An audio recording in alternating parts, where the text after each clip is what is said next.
nice little thing, we pursue her. See a nice little thing, we pursue her. Yeah. Got my dog here. What up, what up? Got my bro here. Appreciate you coming, brother. Appreciate you having Appreciate you. You know, this is my coach. This is the inspiration to get my summer body right, but also to live right and to enjoy life and a whole bunch of other stuff that he probably doesn't know that he impacts me in.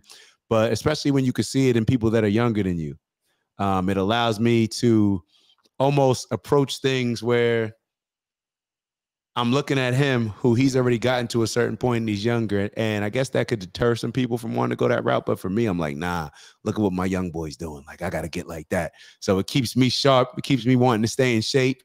And it gives me a standard to work towards. You feel me? So appreciate you being here. Yeah, appreciate your words as always. But yeah, no, just want to talk a little bit today about one, pluginog.com. Make sure you guys go tap in, apply today. Only takes about 20 minutes. Go in, put some thoughtful responses in there, and we hope to join you on this journey. But I'll be teaching a course. It's called the Healthy Deviance.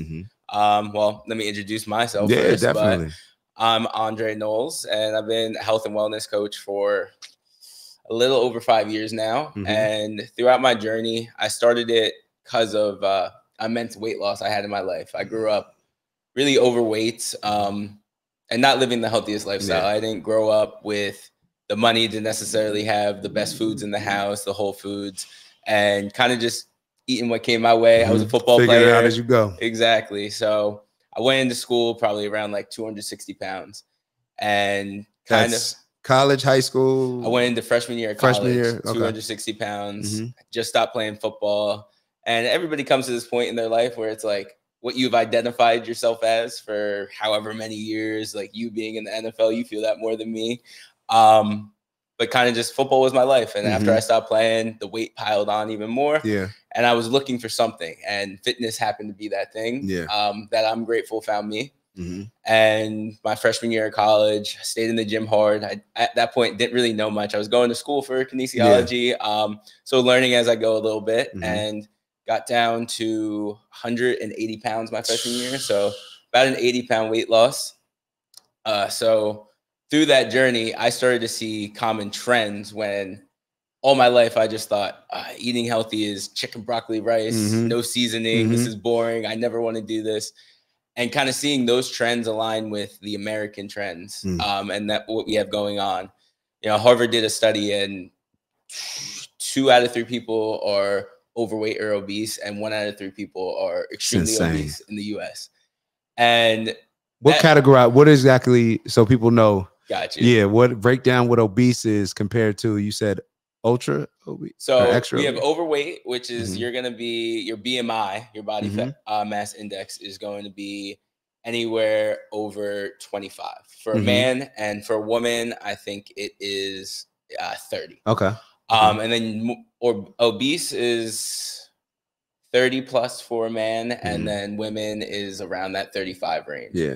And then body fat percentage, you're looking at anywhere from 20 to 25% body fat percentage for a male, and for a woman, 25 to 30, because they need a little more fat for reproductive purposes.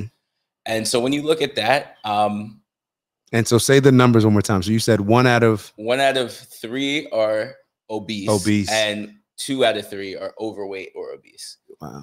And so basically what Healthy Deviance as a whole is about is, in the US, the normal or the average is no longer well. And in order for that to change, deviance is such a word with bad connotation behind it. Oh, you don't want to be a deviant. You don't want to be an outcast. But when it comes to your health and wellness, if the average isn't well, then you have to step out of that and become deviant to the norm in order to live your most well lifestyle. And it started small with just my group of clients I had private and in gyms, seeing the calorie counting struggles they had, seeing just the movement struggles we have as a race that just sits around all day. And then I started to broaden my horizons of studies, and you see it's not just a trend in 10 to 15 people, it's a trend in millions across the US. And just looking more into that, you then find habits or habitual behaviors that we all have that lead to this. A study really stood out to me was back in, I want to say the 1980s, they did a grip strength study. And they took the grip strength of 18 to 60-year-olds. And a 60-year-old back in 1980 has the same grip strength as an 18-year-old now. And that blew my mind because I was just like, we have declined. That's 40. And I've heard that study before too. Yeah. It's still crazy when you really think about it. Yeah. People act like it's so much longer than it is. That's 44 years ago. And we have declined threefold in that time period. So it's just crazy for me to think about. So basically, that's what I'm going to be talking about on our Healthy Deviance on OHGI.com. And I hope you guys all join me and we go along on this journey together because and that's why I wanted to name this The Walk to Healthy Deviance this episode, because it doesn't have to be an overnight change. Yeah. We all know this. We have certain vices that we all have in our lives. I still hold vices every day. And it's that walk towards that habitual behavior that's going to fix that. Y'all see what I mean? Mature beyond his years. Only 23, right? 24 next week. Yeah. Well, I don't know when this is coming out. So, April 8th. There you go. There you go. I'm trying to tell y'all, my boy got it. My bro got it. You feel me? But when it comes to, you mentioned something, the last thing, which I think a lot of people struggle with, is realizing that it can be a walk. It doesn't have to be a sprint that you hear all the New Year's resolutions or people doing, oh, I'm trying to lose weight for this vacation. And then what ends up happening after that. So what do you think, or what would you tell somebody who's looking for some advice in making sure that they can follow through and walk, but they're scared that, okay, well, I want to start off a little faster than this. What would be your recommendation? Show up. That's the biggest thing for me. And like, I'll go into a little bit what the 3 principles I'll start with every client, no matter what their goal, no matter what they want to do. But the beginning is just start. Like I always say to a client who may have that stage fright when going to the gym, I was that person. I was that fat kid in the gym where I'm like, everybody's looking at me. I don't want to do this. I feel like an idiot. Am I doing this right? Show up. You show up to the gym enough days in a row. Maybe the first week you walk on the treadmill for 20 minutes a day. Maybe the next week you do 1 set of curls because it's an easy exercise. You kind of understand. All right. We start to compound that each week. Maybe, okay, I'm doing 2 sets of curls now. Now we're doing 4 sets. Now you're doing a full bicep workout. Right. Then maybe, okay, let's learn how to do a compound movement. We're going to learn how to bench press. And then you elevate it and you walk in steps, and you don't get discouraged if that starting point is different from everybody around you, because you can only compare yourself to your own being. We're all our individual humans on this planet. So I have my strengths just like you have your strengths. I've coached lawyers. I've coached doctors. I always say, you put me in your freaking lawyer's office for a day, I'd be clueless. I'd probably get fired that first day. He's out of here. Get him out of here. And so I can't expect you to come into the gym on your first day and be a professional. This is my job. This is what I've dedicated my life's journey to. So I don't expect you to be a pro, and nobody does. Everybody, that's the misconception in the gym. Nobody knows what none of us know what we're doing. It's you get a couple people like you in the gym who know what they're doing, but even stuff, I've been doing my whole life. I don't know if I'm doing it 100%, right? So, but to your point, that's something that my mom has even told me, where I'd never really felt that way going into a gym. So I wasn't as sensitive to it. And even in different situations, I'm like, Mom, we could work out here. We could work. I don't want to go to that gym. I don't want to go. And I'm like, oh, I get it. Like for me, it's just like, yo, come on. Like who cares? Like forget everybody else who's there. So I guess the takeaway from that is nobody's tripping on you. If you're in the gym and you don't know what you're doing, people probably will help you and lend a helping hand, because everybody's looking at it where we all started at some point. Exactly. So yeah, to your point, you got to start. It's real talk. And it just takes showing up. You show up enough days in a row, you're gonna end up sticking to it. And I told you about this the other day, with the big thing around my coaching is habitual training. And so forming these habits, like I asked you, who tells you to brush your teeth at night? Who tells you to brush your teeth? Nobody. Nobody. Yeah. But when we were growing up, whether it was your mom, uncle, whatever your guardian was, somebody was take your dirty ass to the bathroom and brush your teeth. Yeah. And nowadays, that's just a habit we have instilled in us. And it's the same thing with fitness. You tell yourself, hey, I'm going to walk 10,000 steps every day. You mark that off a little checklist you have. Here we go. That's next habits forming. Now movement's down. Then the next pillar I always try to knock down is hydration. Water, our bodies are 90-some% water. So hydration affects our skin. It affects the way our muscles work. Everything. Yeah. So get a 64 ounces. I would prefer a gallon, but I always start with 64 ounces a day. That's your we got another non-negotiable. Yeah, non-negotiable. We got another habit down. So right now, all we're doing is we're taking maybe 1 or 2 10 to 20 minute walks a day, and we're drinking water. So which is and that's a big thing for people, you know, who are not used to that. And your point that you mentioned earlier reminded me of, I saw this guy, 68 years old, works out in Miami. And I didn't even know that this was his fitness page. And I just thought that it was a dope name. And I clicked on it, ended up, I was like, oh, that's my guy, David. But we live in the residue of yesterday's choices. And to me, that's what I'm hearing as you're talking about consistency, because everything's just a choice today. Like, make the choice in the moment. Don't worry about, I got to do this for a whole year to start seeing some significant changes. Yo, just start, like Dre said. And I think that is the biggest thing to the consistency, to understanding that, hey, everything's about choices. I'm just going to make the right choice now in the moment and not get overwhelmed with having to continuously make that decision. Exactly. Yeah. And then the third pillar I go over with everybody is protein.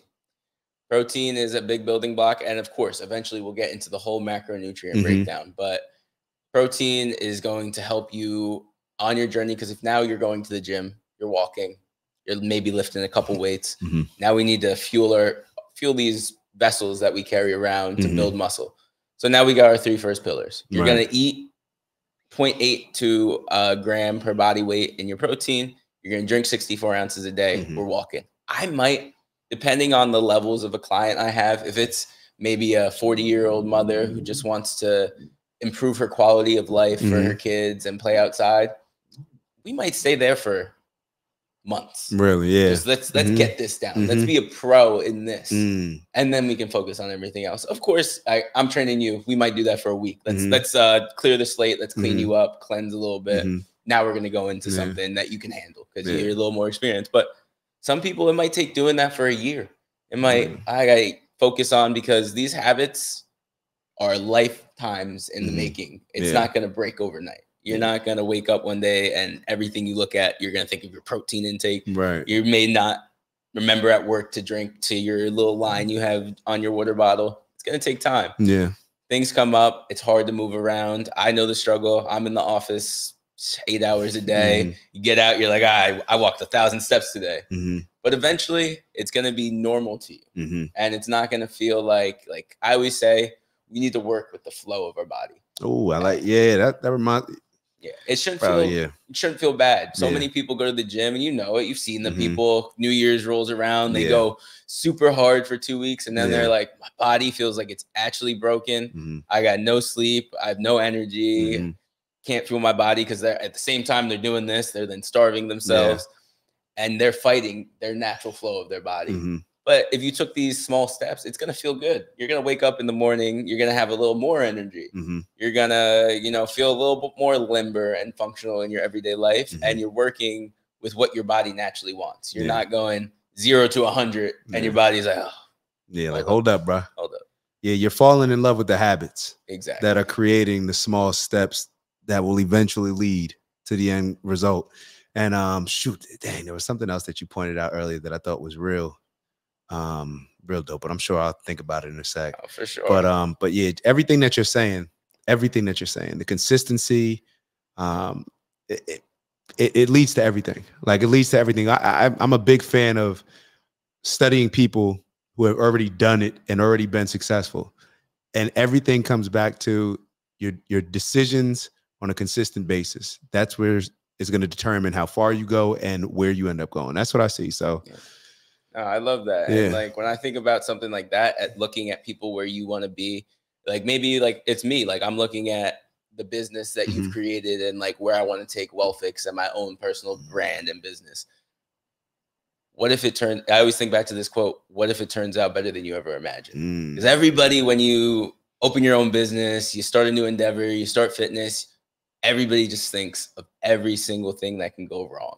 And every single thing, somebody's going to laugh at me, somebody's going to tear me down, I'm going to mess up, I'm going to fail. You are going to fail. Yeah, because you're programming your mind to fail. You are going to fail. Yeah. What if it could turn out better than you ever imagined? I'm sure when you started OG Network and all this after you got out of the NFL and you were kind of looking for a new journey. Yeah. You never thought it was going to become what it has. And well, what's crazy is, all right, so I got to be honest. I did envision it growing to a certain level, a certain scale. But it was based on like me always thinking big and me not being scared to fail.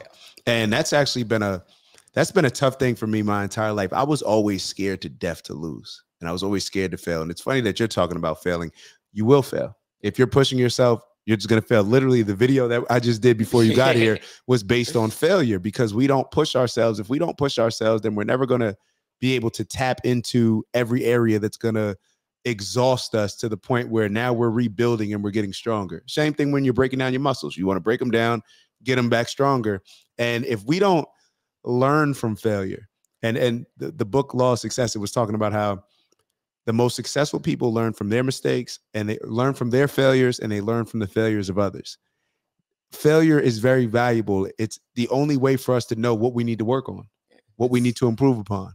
It's God's greatest lessons. Yeah. Our failures are always going to be God's greatest lessons. What did this failed relationship teach you about what you want in a partner? What did this failed diet teach you about how you're going to approach this diet next time you're coming into it? How did this failure on the football field motivate you to switch how you approach practice the next week? But there's always a flip side. I got my heart broken. I'm never going to love a girl again. I failed at this diet. I'm just meant to be fat. We lost the state championship. I'm done playing football. There's always the flip side. And it's your choice in that moment, like you were just talking about living in every day as a moment.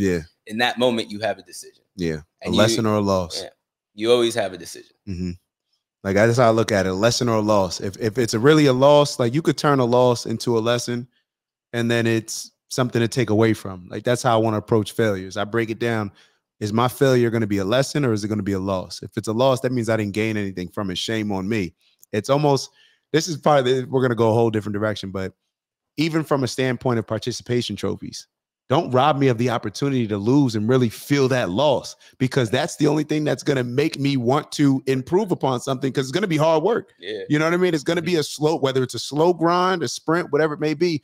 Don't rob me of the opportunity to have my loss, to feel the pain of that feels. So therefore, I'm inspired and encouraged now to go do whatever I need to do within me internally, taking accountability to make sure that that doesn't happen again. So it's one of those things. I mean, and like those, it's so funny, like you bring participations award, because I was just thinking about this the other day and how, as small as that is for a little kid, how it snowballs into our adult lives. And you get participation awards going through elementary school, middle school, high school. Now you're in the real world, and you know what you're going to believe? You're going to believe I can give a bare minimum effort. I can get this 9-to-5 job, and I can live an average life, and it's okay. I'm participating. You're participating in the rat race at this point. And the only way you're going to learn from that is to lose, like you said, and to fail. And because then that's going to teach you when you don't get that promotion at work and Timmy next door to you worked harder. All right. I got to kick that next gear. That next job is mine. Or this business idea failed. How am I going to approach this a different way? I'm not going to fall back into the last job I had and just go with plan B. The biggest lesson I ever learned is you can have a job to keep you stable, to pay your bills, but whatever that dream is, whatever you envision for that lifestyle that you want to live in the future, never have a plan B. Facts. You can sustain in the meantime while you're building what you want to build.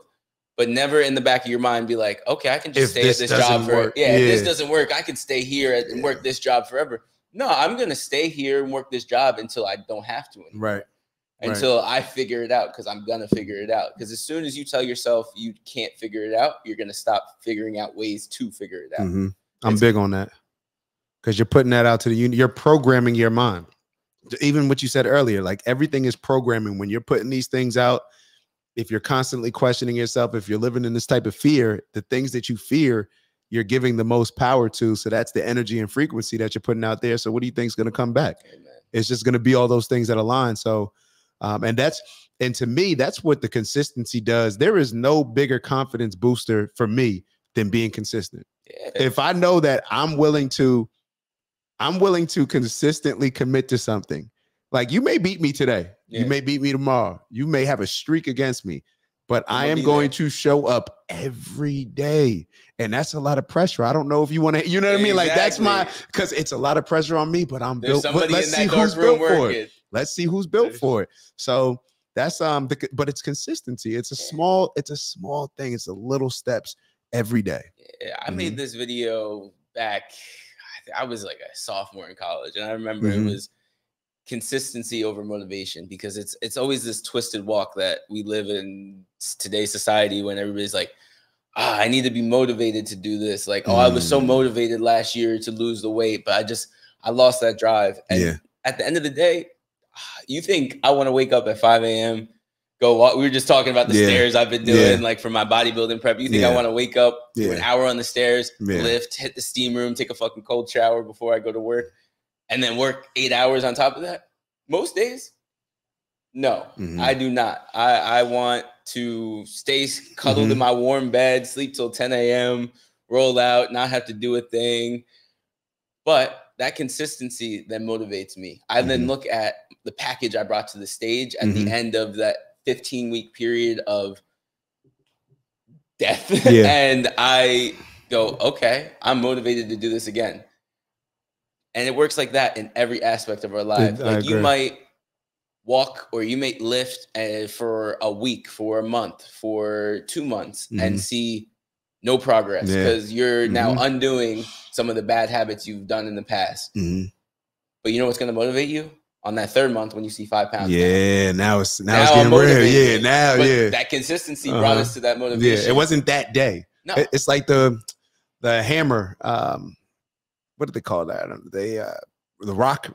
Like, it's like if you're trying to break a rock. Chisel, it's like you can hit it 100 days, and you don't see any results because everything's happening on the inside. Then on that 101st day, I forget where I heard this. I just heard it from somewhere. Then on that 101st day, it splits. The 101st strike of it didn't split it. It was the accumulation of the 100, and the 101 is what set it over the top.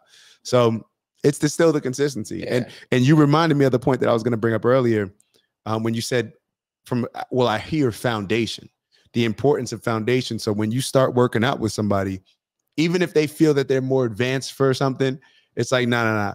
We actually, that's almost harder to work with, because you've already been taught the wrong thing. So now I got to not only teach you something new, but also break the habits of what you've already learned. So starting with that foundation is important in everything. Like, you wouldn't want to build a house on a trash foundation. You know what I mean? The house is going to fall. Like, you could have a beautiful house, but it's sitting on terrible foundation. You're not going to want to build it. So I appreciate that approach with you. And I went through it in my own life, and that's why I think it's easier for me to talk about, because I talked about how I lost all the weight, but when I went about it the first time, I think we talked about it last week, it was from a place of heartbreak. I was an immature kid. I just went to college and I got my heart broken. And so for me, I think the hardest thing, especially for everybody, but as a man to accept, is that everything that brought us to a prosperous point in our life wasn't necessarily positive. And so I had transformed my body and transformed a lot of my habits in a good way, but then eating got into play, and it formed an eating disorder. And I had identified my self-worth with this body I had formed. I was a chubby kid growing up. You know how it is, like the chubby kid who doesn't get any girls, who may get made fun of a little bit. And I got this new sense of self-worth when I got into shape, which is a great thing. I think, of course, when you're living your best life and you have a great body, you should feel confident in that form. But that can't be your only source of enjoyment in yourself or the thing you see in the mirror. So like, my whole self-worth was based around bodybuilding. I was like, I'm a bodybuilder now. And so what happens when you get fat or your eating gets out of hand is I'm not a good person. Now you're down. Now I'm down. Yeah. And it's like, in reality, what changed? I put on 20 pounds. My being did not change. Right. My habits did for a little bit, but the person I grew to be hadn't changed. But that's a big realization that we have to come to is, okay, I can still live this journey of wellness, but realize I am going to have hiccups. And those eating disorder days took me into really dark times, but those dark times taught me a lot. And I always go back to this quote. It's corny, but every time is we survived 100% of our worst days. I always like to think about a day I had where I was binging and I was dealing with my eating disorder, and I had thrown up to the point where I was bleeding, and I looked at myself and I was just like, it can't get, like, this was rock bottom. And I look back now, it's almost 2 years later, and I'm living a whole different life than I was then. So whenever I go through some type of hardship, maybe I crashed my car, maybe I got fired from a job, maybe something like that goes bad, I think back, all right, I survived. It goes back to David Goggins. If you ever heard him talking about the cookie jar, is like, go reach in your cookie jar, see how much of a badass you are. I got through this. I got through that. And that's why we need to process these failures and to learn from them, like we talked about, is because now we understand that when we do fail, it's an opportunity for us to get better and to see the light at the end of the tunnel. Because before you learn how to fail, every time you fail, it's going to feel like the end of the world. Like when you, so just forming that mindset around, all right, it may be dark for a month. It may be dark for a year. I'm sure we all had a bad year where it's the whole year, maybe crap's just not going right for us. But what happened next year? Yeah. We got through it. We saw a new light. We got a new job. We met a new woman. We experienced a new place, and it changed our whole outlook. Yeah. So we can just always look back on the darkest times in our lives and realize that you're not going to feel this way forever. You mentioned rock bottom, because I agree with everything you're saying. And I have a question, you know, as you're going through the journey, do you feel that it took you hitting rock bottom? Because sometimes you hear the saying like, nah, you could help that person as much as you want, but until they actually hit that rock bottom moment, now, whatever that rock bottom moment is for an individual, until they actually hit that rock bottom, they're never going to make the change. Is that something that you agree with, disagree with, or just based on your experience? Yeah, and I walk that line lightly, especially as a coach, because I would always love to be able to help somebody before they have to hit that rock bottom. But for example, me being a coach, even though I had a coach through this journey, is for me, it was I had identified so much of my life with being a health professional. So for me, my issue was sharing. It was I'm supposed to, and that's why I told you about how I had to step out of health and wellness for a little bit. And it was because as a trainer and as a bodybuilder, a lot of our image is based around our aesthetic. Right. And so for me, when I was going through like the darkest of times where I didn't want to wake up anymore, I had to then go to work and tell people what the best thing for their health and wellness was to do. And so you just start to feel this imposter syndrome. And so I felt like I couldn't share what I was going through. And maybe if I would have spoke up, and that's why I'm so big nowadays on men's mental health and us talking about what we're feeling, because I felt I needed to hide that struggle. Men don't have eating disorders. Trainers don't have eating disorders. I'm a bodybuilder. It's just normal for me to diet and my weight to fluctuate. And so I was in that denial for a long time until it took me not wanting to wake up anymore. And I had to realize how many people I had impacted that, like you talked about at the beginning, that I just didn't know, and how big of a deal it would be if my impact on this earth would stop. And your value.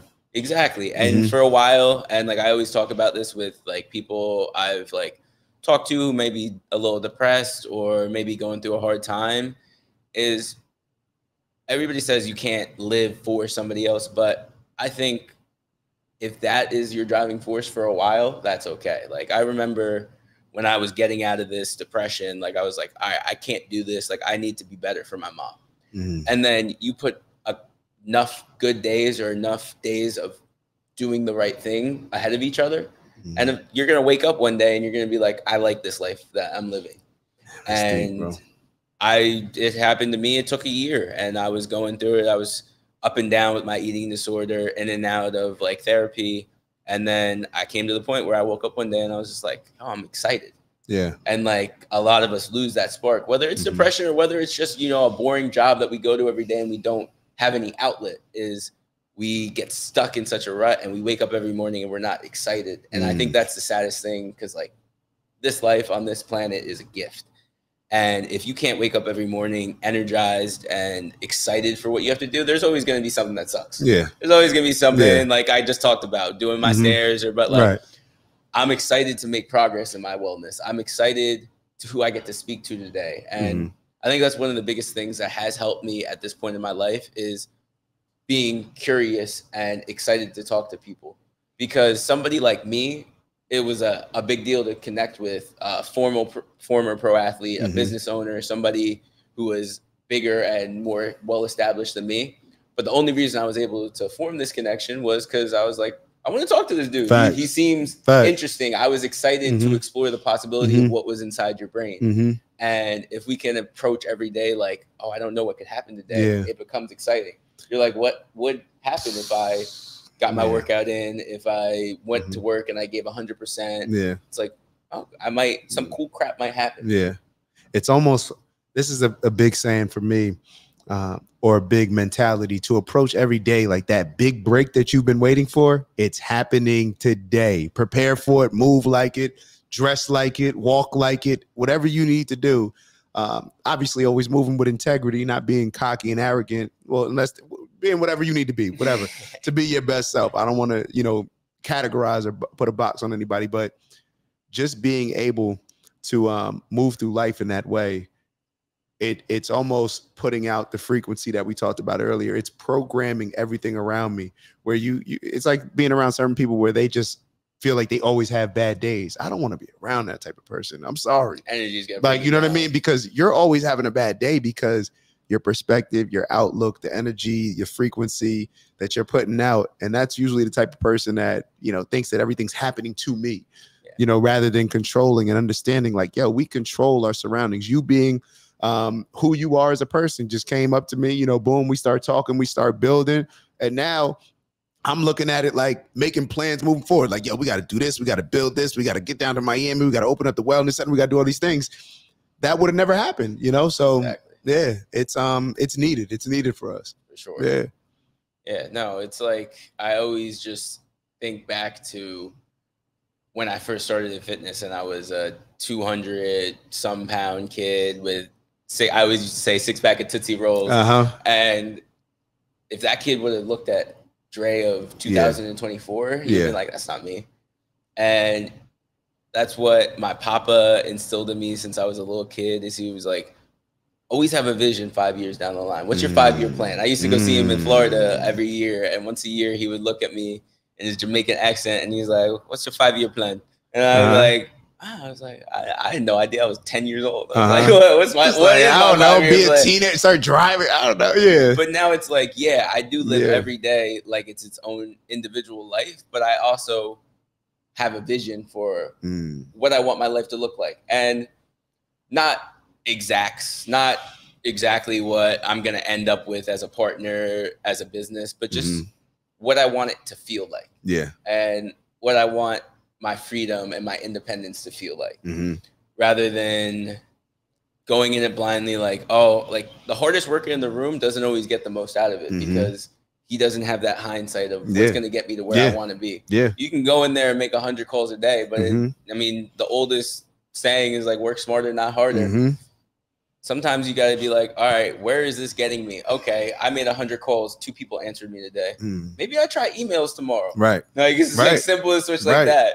But it helps me in my long fold of like, okay, failure, correction, until I get to where I want to be. Yeah. And you mentioned, or I don't know, everything you're saying is making me think, you know, certain things and being proud of yourself. You know, being proud of yourself with the little gains, I think that goes a long way. For sure. You know, where you can look at yourself, appreciate what you bring to the table, hold yourself in higher regards. because that may be the best way. You said as a young person, you know, looking up to yourself right now, you wouldn't have seen it. Everybody, all of us are in a position right now where probably 5 years ago, we just hoped we'd be here. You know, we'd hope we'd have the opportunities, even if we didn't make it, you know, our ultimate goal, but we wish there's certain aspects about our life that we wish that we get to. We're here now, but because we're in the now, we don't appreciate them.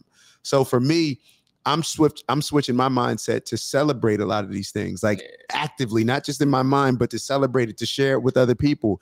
Because once I'm sharing these other things and I'm celebrating them, then I'm letting the universe know this is what I want. This is what I want to receive. So the things that I'm celebrating, those are the things that I'm focused on and fixated the most, because that's what I want my subconscious to, I just want my subconscious to think about the wins, the vision. I want to clear all the other negative stuff. It is what it is. 100% of the, what'd you say? 100% of days, or? Yeah, I survived 100% of my worst days. I survived 100% of my worst days. What do we have to fear? Exactly. Like, what do we have to fear? Like, it's.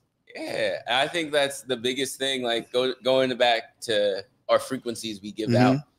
And I think the biggest issue, and especially in just the environment and the inflation we live in, and how expensive it is to live, and how, you know, hopeless it can feel for some people at some times. It's hard. You know, it's harder than being mad at the world every day, being mad at yourself, looking back and being like, I'm the problem. And like, if we're adults at this point, most of us have went through a hard breakup. Most of us have lost a job. Most of us have failed at a diet, school, fitness, something like that. And our first instinct is to never be like, why am I the problem? A girl broke my heart. Why did this happen? I hate her. She ruined me, or she cheated on me.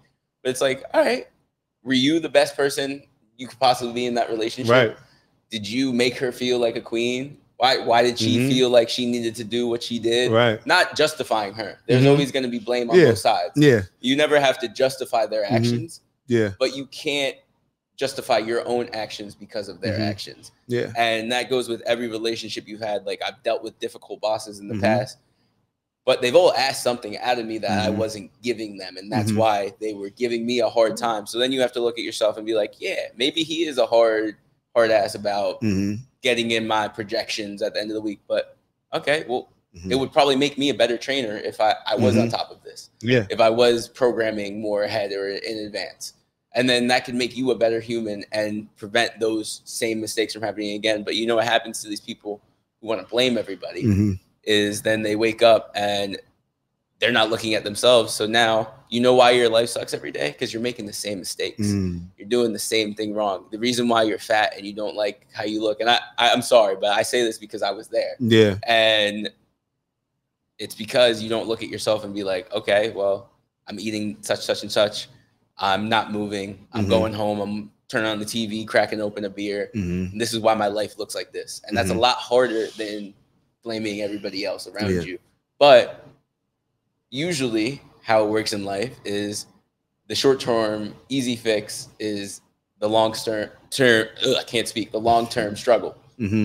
And the opposite. Say that again. The short-term easy fix. The short-term easy fix is usually the long-term struggle. And then if you flip that, is the short-term struggle is usually the long-term dream or the vision or what you had in mind for yourself. The easy rest of your life. Work hard in your 20s, work hard in your 30s and your 40s, so your 50s.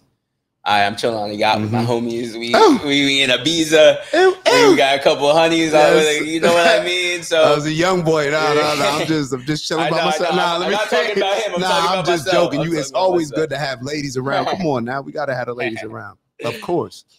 If you're winning, women are attracted to winners. So I want to always have women around me. You feel me? Yeah. And that's the big frequency thing is like, I have like friends of mine that'll be like, Trey, like, not that I'm a womanizer or like a ladies man, but it's like you're a winner.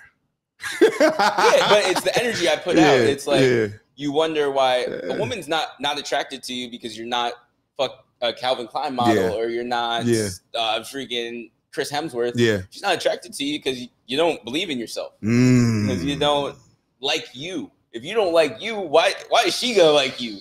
I walk around, I could have $0 in my pocket, but I like me.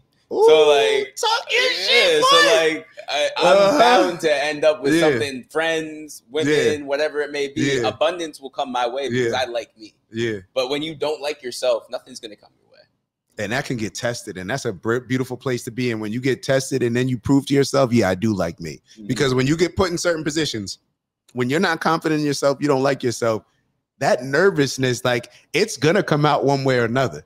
It's gonna show. But when you're confident in yourself and you like, yo, let's play ball.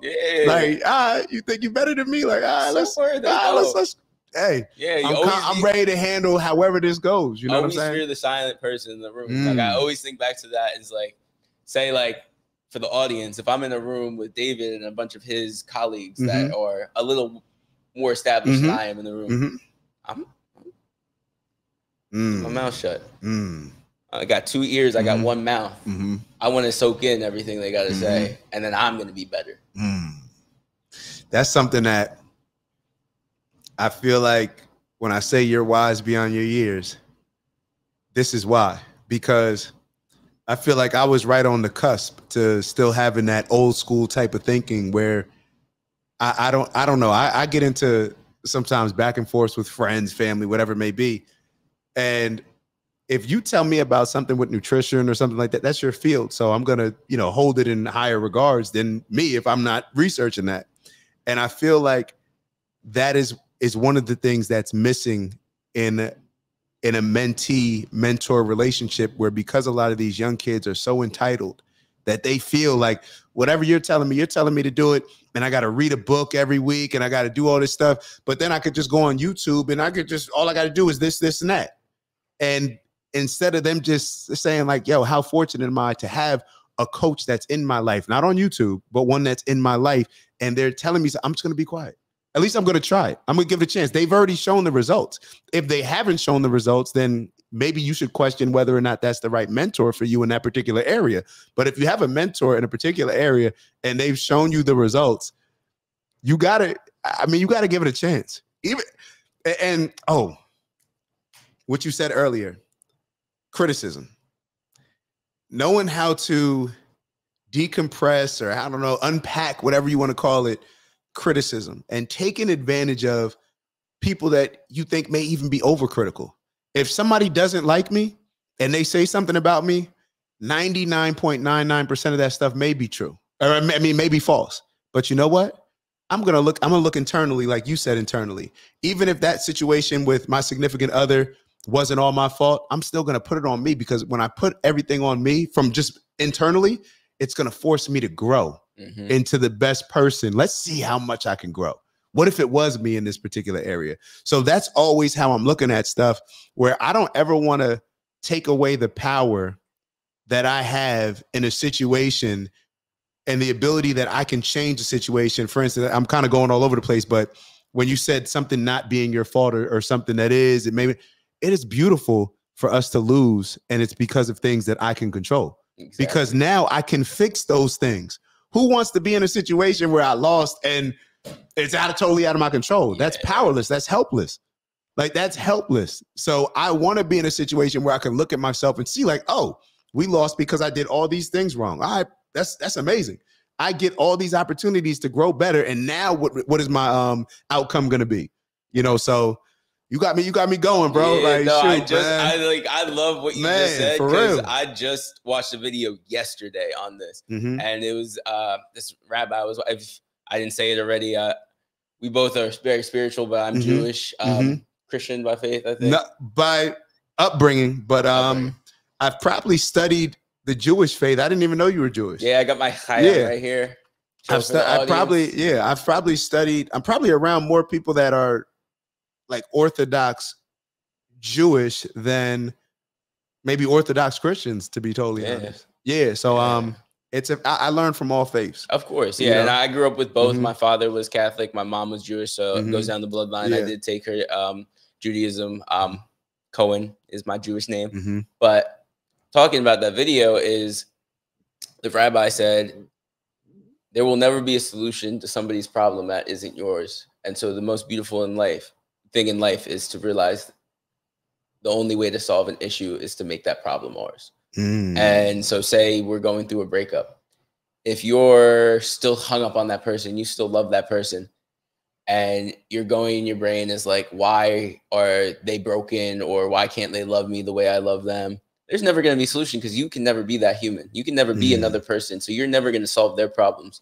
But when we can make a problem our own, is like, how do I recover from the situation? How do I learn how to transform myself and to learn to love being on my own again and to being an individual? When we make it our own problem, now there's a solution. But if you're hung up on her or whatever the situation may be, and you're just looking for things out in the universe to solve your problems, or for her to magically come back to you, it's never going to happen. There's never going to be a solution. And so every problem that you arise in your life, you have to make it yours, and because that's the only way to solve it. And that's not to say that women aren't this, but that's what we do. Like, we fix stuff. And not to say that I shouldn't even say it. Women fix things in their own way. But when it comes to me, like, I always was brought up to be super accountable. You know what I mean? To accept responsibility for one. My dad taught me this, where maybe this was just my upbringing, where my dad was more the disciplinarian. My mom too, but my dad, it was in a different way. And my dad, he just, I don't know. He just, when I did get in trouble, I realized very early on that if I go to him and I say, I got in trouble, I understand why I got in trouble. These are the things that I did wrong. I understand why they're wrong.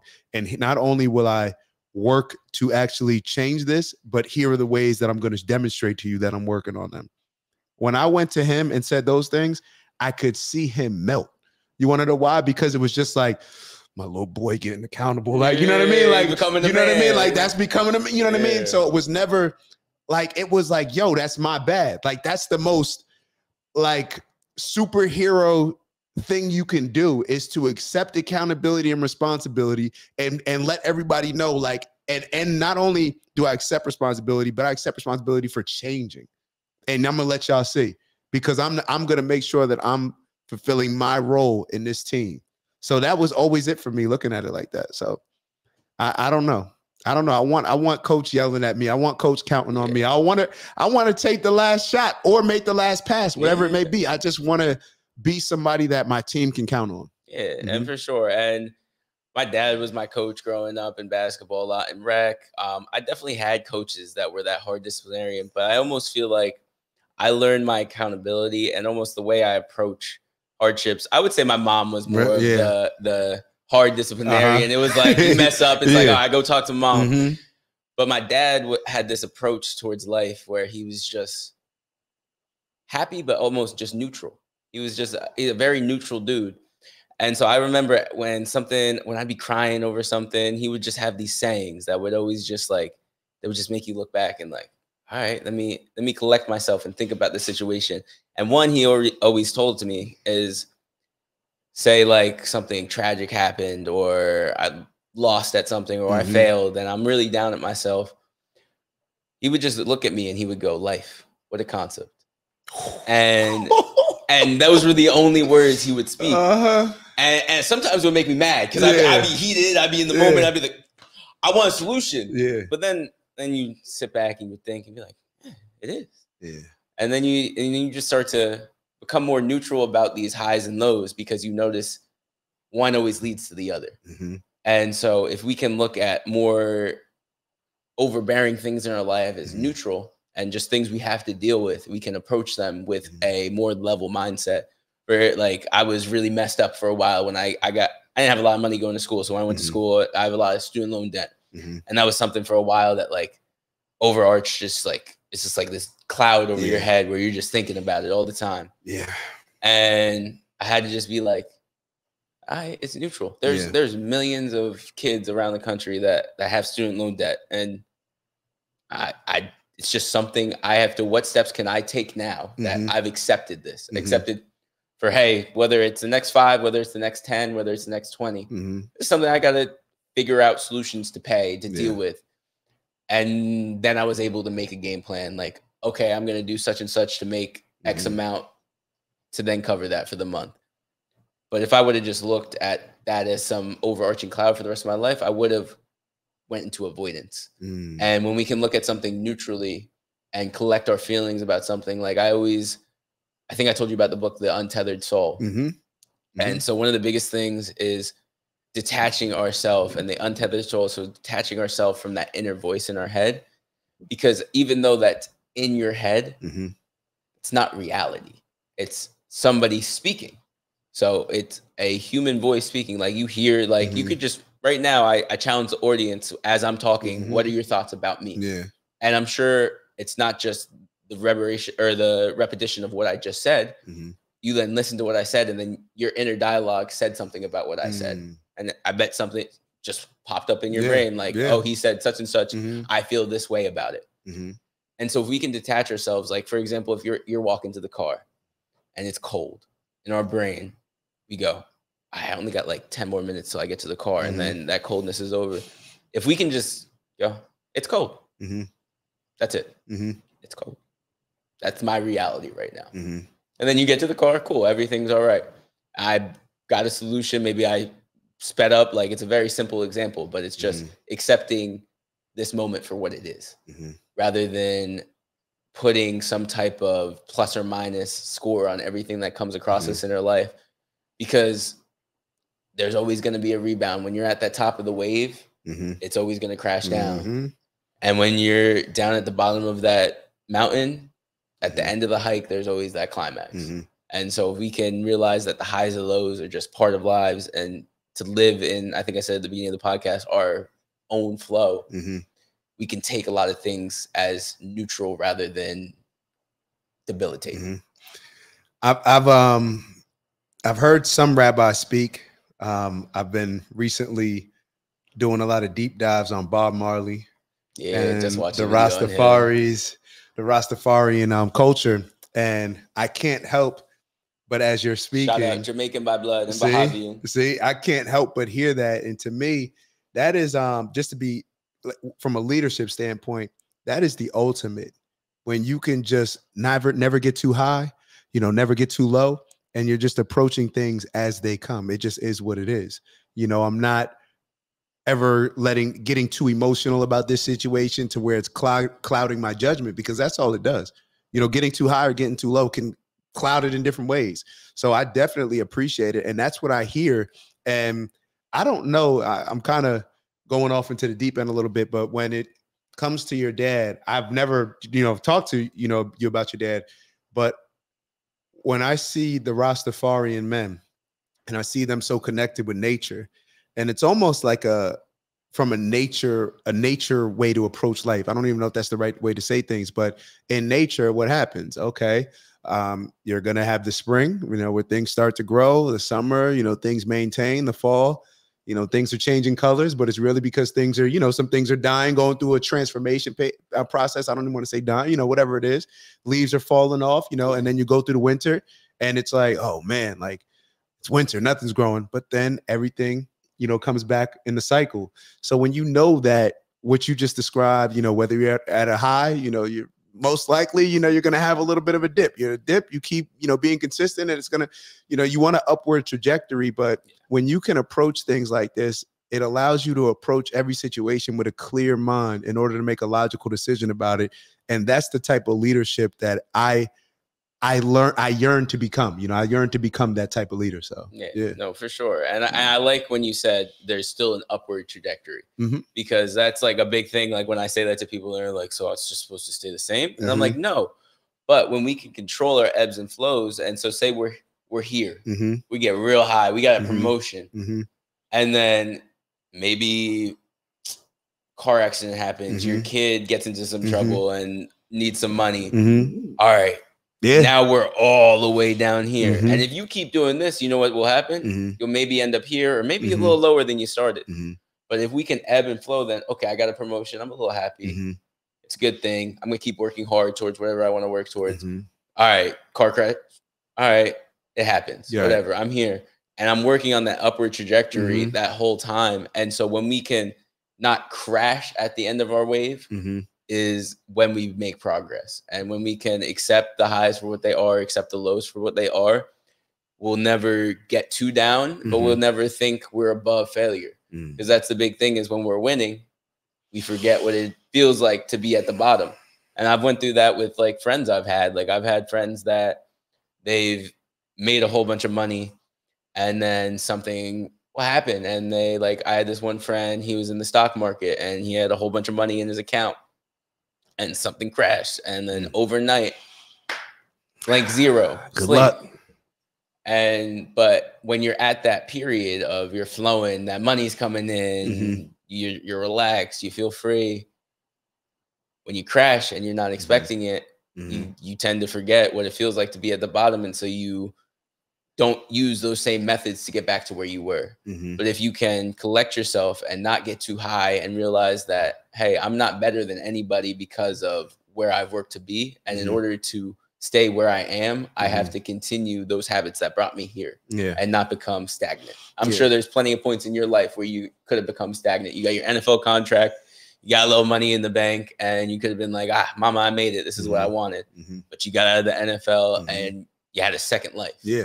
With football, a lot of people don't. I see a lot of athletes I even grew up with, I remember I watched Gilbert Arenas did an interview, and he's doing better now. He has some other endeavors going, like his podcast or whatever. But he said when he just got a huge contract, and then he got injured, and then I don't know if you remember, but there was that whole gun incident in the locker room with him. Yeah, I remember. Yeah, and so his whole reputation, and so he retired earlier than he should have. He's I think 32 when he retired. And he said he lived in Calabasas, and he would just put the GPS on, and he would just sit in traffic all day for the first year and a half after he stopped playing. And it was because he had no identity outside of what he had been doing his whole life. And so when that crashed, he was lost, and he was at a standstill. Yeah. And we always need to realize that when something dies, something is bound to bloom. 100%. And when something goes into that soil, what's in the soil that flowers grow from. Yeah. It's not to be graphic, but it's the corpses of the life cycles that have passed behind it. That's circle of life. Exactly. That's making these next cycles bloom. And if we can think of our lives as that, when maybe a door closes that we thought wouldn't close that early, okay, what's the next one that's going to open? And I think that helps a lot of people redirect themselves rather than, all right, I don't know where to go now. Yeah. If we're asking for something, unless we just sit back and think our lives are perfect, and if we're asking to receive something in our life, that means we have to make space for something else. So if we're losing something in our lives, what do we say? Let's go back to that mindset that we should all have, is today is going to be the day where I get my next big break. So all the things that I've been asking for, I may have to sacrifice certain things. I may have to sacrifice certain habits. I may have to sacrifice certain people in my life, if they're not working towards those things that I'm asking for. So if I lose something, process it, think about it, but understand and be optimistic that something else is going to replace it that we've been asking for, that we have the opportunity to take advantage of and to win with that opportunity. Yeah. Yes. And my fault, go ahead. Go. No, I was going to say to your point earlier, my mentor coming out of football, going through that process. First off, I definitely went through it, where especially as a free agent that, didn't get drafted, always felt a chip on my shoulder, questioning, do I belong here? So then when I asked myself that's where the chip on the shoulder comes into play. Hey, matter of fact, I'm going to show y'all that, you know what I mean? So it works in a good way, but a lot of times it's hard to sustain. And a lot of times we're searching for a more comfortable peace of mind state to where, well, I want to get to a point where, I feel like a veteran, or I feel like everybody knows I'm here. Everybody thinks I deserve to be here. But what that also may bring is a certain level of entitlement to where now you're relaxing a little bit. And it may not be an entitlement, all right, good. You're a football, you made it to the NFL, cool. But whenever you're relaxing and your foot is not on the gas and you're not constantly looking over your shoulder about, who's here to replace you, in a competitive environment, you're going to lose. So it's understanding for me that I need to have that healthy level of balance, where I'm not saying be paranoid. I'm not saying be super anxious, but just have a respectable fear for the competition and for what you've done to get to your position. If you had to do all this work to get to this certain level, then what do you think you're going to have to do to maintain it when now everybody wants to get what you have? So it just is what it is. It's just harmony. It's just how things work. So I'm with you. No, for sure. And I was just talking about this with my mom the other day as we were on the phone, and we are just reflecting over like our lives and our journeys and just like where it has brought us and maybe some of the mistakes we had made. And me and my mom we're both Aries, and we're both a little stubborn, and we share a lot of traits. But one thing both of us do a lot of is self-reflection nowadays. And so we talked about that, and we sometimes get angry with the people who don't self-reflect and who they think everything's fine and they're chilling and they don't seem to have any stress on them. Right.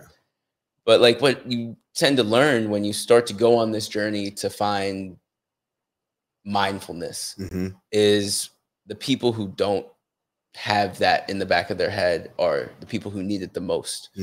And the people who decide to go on that journey, their journey is never ending. And so you may have been mindful in the past. For example, you're in the league, you got that chip on your shoulder, you're going, but you get that moment where you're like, you've arrived. Oh, I'm in the league. I'm making some money now. I can treat mama good. I can treat pops good.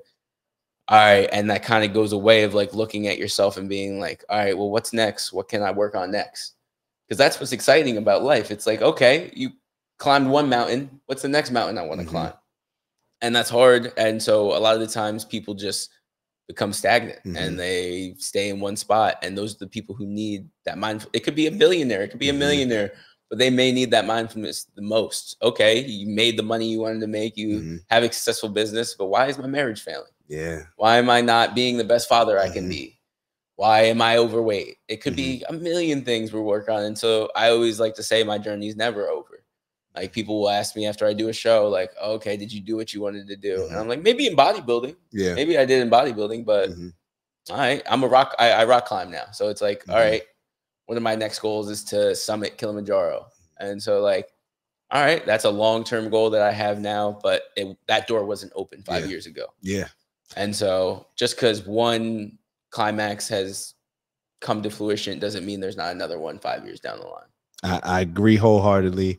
And as I'm writing down a couple different notes, I can't help but think that everything, like we have to be very intentional with our goals, and we got to aim high and never we know what we can achieve. You know what I mean? And it's based on what we think we can achieve. So even when you think about like with the NFL, I didn't have any real goals I just want to make the team. So once I made the team, I didn't have any goals after that, beyond that, to really lock in and focus, because in my head, and not to say that I didn't want to be a great player, but I wasn't as intentional as it was where I was locked in, like I'm making this team, I'm making this. That's all I thought about. I was obsessive over it.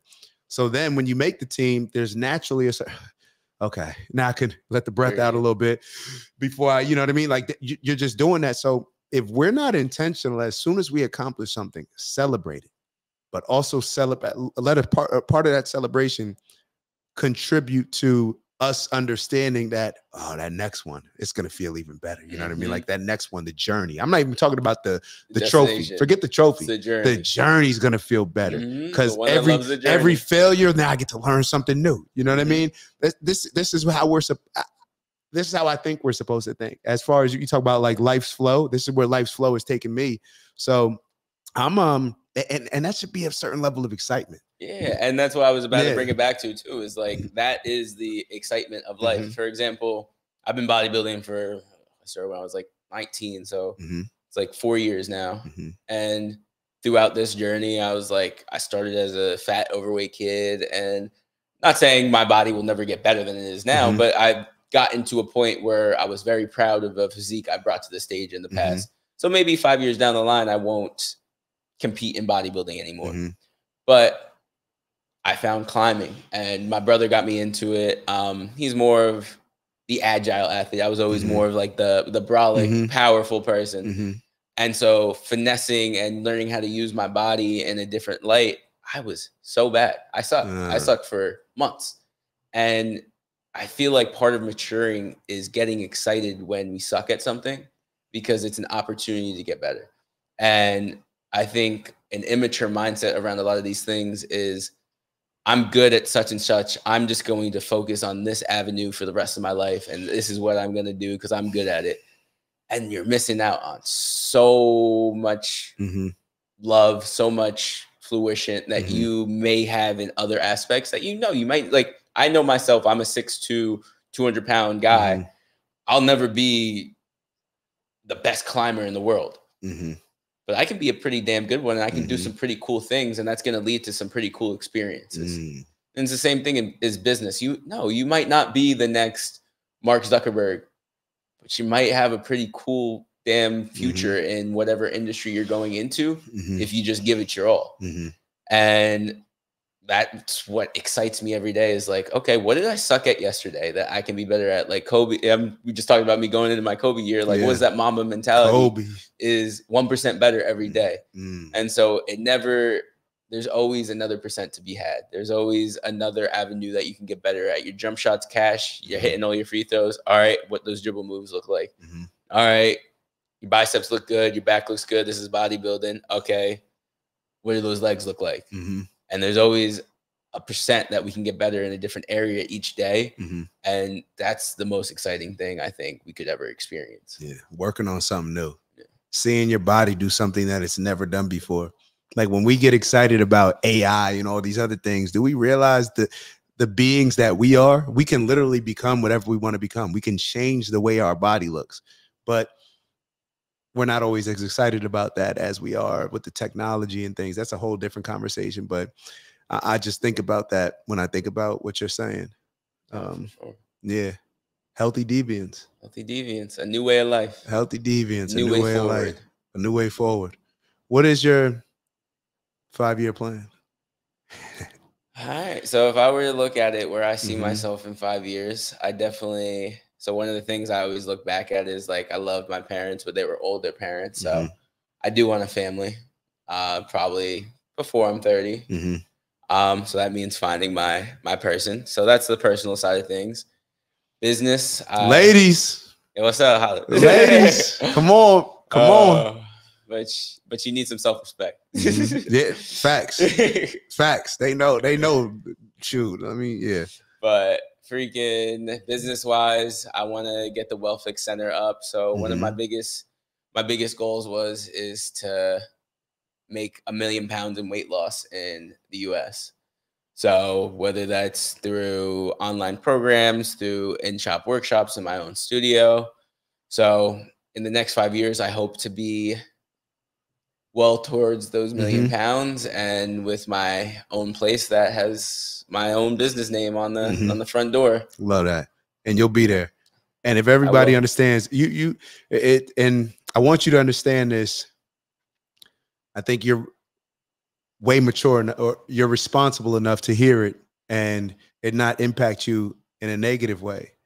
But you're different from people your age. How you think, how you process things. I shouldn't even say people your age. You're just different, how you think about stuff, because, most of the time people don't change. So, whether you're 23, 40, 50, whatever it may be, and never lose sight of that talent that you have, because some people are blessed with certain gifts just naturally. And even if it's not naturally, if you're blessed to the position to where you've put yourself in a position to grow into who you are, never lose sight of that, bro. Never lose sight of that, because without people like you who believe that they can change the world, how you said you want to get to that 1 million pounds of weight loss in America, it's never going to happen. Like whenever people, a lot of times, and I can get caught up in it as well, where we focus on problems. We focus so much energy, effort, time, money, everything else on problems, where we very rarely address half of that energy towards making a solution. And it's people like you that can inspire all of us, that can hold us accountable in a way that doesn't seem over the top, to where we can receive that type of leadership. And I have to say, it's from your mother, your father. I'm hearing everything in it, but it's just a higher level of responsibility than you hear from a 23-year-old and just people in general in this society. So just want to commend you on that. I appreciate you. And I want to say that I think out of all the things you've accomplished, your best quality. And I was talking about it with a doctor he connected me with, Dr. Rob. Shout out to Do Great Things. Yeah, Do Great Things. But Rob Conanello. Yeah, just the opportunity to look at people at all different levels, whether it's like Dr. Rob, somebody who's had a medical office for 32 years, who has paved their way in this industry, but looks nothing like you and may not have a lot in common with the way you were brought up or the way he was brought up, but to look at him and to see value, and to look at me, a 23-year-old kid, personal trainer in the gym that you're just coming in real fast, going back and forth from Miami, and then to take the time to learn my story and to cultivate and make me believe in my potential more than I already did is so key, because we look at the differences in person to person and we use that to separate ourselves. And I think you have that separate gift, is you look at differences and you look at the solution of how we can bring it together and how we can build. And without people like you, the US wouldn't be built. The great organizations that provide some of the biggest differences in America would have never been created, because they hadn't looked at how we can bridge the gap. And you bridge a lot of gaps in people's lives, and you make a lot of people believe in themselves in ways that they may have not seen themselves in the past. So I want to thank you for that. Nah, you got it, bro. And you can see the goosebumps. Everybody else can't see him, but you can see him, because when we talk about talent, a lot of times we just think about athletic, talent. I've always been privileged to be around a lot of different types of people, from growing up in Montclair to always being in different classes where I'm looking around. There's all different types of people. I told you, I'm around a lot of people of the Jewish faith, Muslim faith, across the board. I'm just around a whole lot of people that don't come from, my background or whatever that may be, just come from just diverse backgrounds. And I've always realized that it came naturally for me to want to bring people together. I don't like, I'm not a, it's going to be fun. This is going to come out funny for a lot of people, but I'm not a fighter in those standpoints. Like, I don't want to look for differences. I'm not the guy that you're going to meet that is looking for a reason to have friction. I enjoy so many different types of people. And I realize that it's something, if this is something that I can bring to the table that helps my family, helps however, many people that I can, like you said, that's my purpose. And I've accepted that now, and everything that comes with it. You know what I mean? If I bring the right people, I'm not going to be the, and real quickly go on a tangent. I'm sorry. No, I'm a horizontal person. There's vertical, there's horizontal. I'm not going to be the person that, I'm interested in a lot of different things. I'm not going to be the person that's just Elon Musk, just in this one particular area. I want to be the guy that just brings dope people together and that can just inspire them, not from my inspiration, but to feel that about themselves. So, and we don't give flowers enough. We don't give flowers enough, especially to younger people. I don't like that, whether I'm going back and forth with my parents or, people older than me, when they act as if, not to say my parents do it, but when you act as if just because you're older than somebody, you can't take heed to some game that they're teaching. That's why when I meet somebody like you, young, it's easy for me. It's, bro, teach me. First off, I want to get in tune with what's more going on in your age. You know what I mean? I want to learn. I'm not outside as much. You know what I mean? Like all these different things. So I appreciate you. Long-winded way of just saying, I appreciate you, bro. So we're going to always be locked in and we're going to win. Sir. Much love. And don't forget, OG.com, apply today. Use code Andre5 off. Get $5 off your monthly membership. And let's connect. Let's build. Let's build, bro. Y'all don't need to hear anything from me, bro. Said it. Yeah, we'll see y'all soon. Ew. Yeah. OG, big fish. We the ones that you want to get with. Took a couple L's, rung a couple bells. Real ones, too legit for coin teller. Straight shooters, all troopers. Me and the guys ain't never been losers. See a nice little tip.